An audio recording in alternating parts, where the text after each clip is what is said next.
love. The most beautiful thing in the world that you and I look for is love. I mean, you've heard the joke, haven't you? What do you get when you hear a country music song playing backwards? Well, you get your pickup truck back, you get your house back, you get this back, you get that back. All of country music is on love and it's on romance.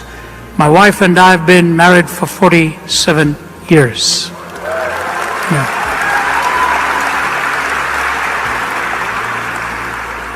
I know I don't look it, I just look 25 or something like that. But you know what?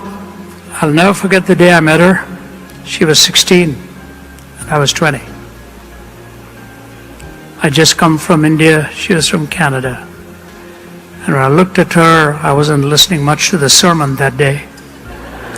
I was looking at her across, I thought, that's the one I want to meet. And strangely enough, she thought the same thing. And now, after 47 years, in fact, coming up in 2-3 months will be 48, as Margie and I have been wed. I want to tell you two things about love. It's hard work. It's hard work.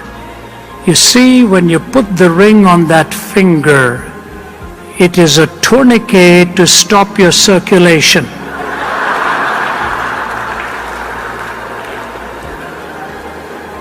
When you say yes to her, you're really saying no to everyone else. Do you realize it's the greatest compliment you pay a human being when you take them at their word when they say, I do? Do you realize that? Young people, let me tell you something. G.K. Chesterton put it this way: free love is a black and white contradiction in 2 words. Love was never intended to be free.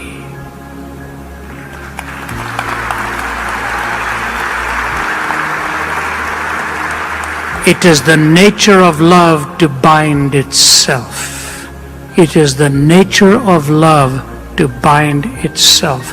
And the consummate expression is the most sacred expression of all, physically, which actually represents the spiritual consummation of 2 people saying, I do.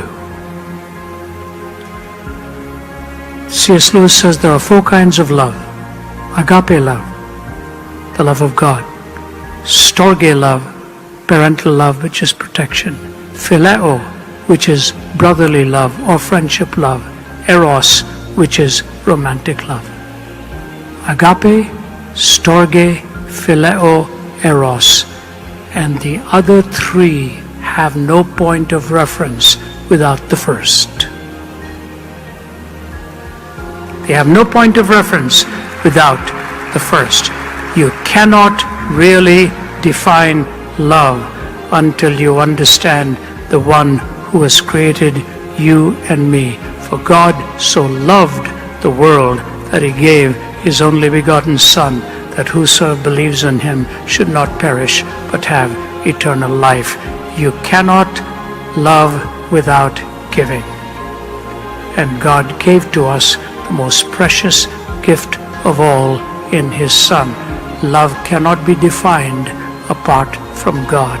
And if our culture is messed up, it's messed up right here. We have no longer a definition or a point of reference for love.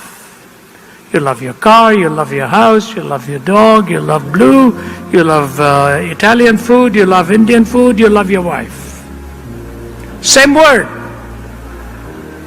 Not so for the Greeks.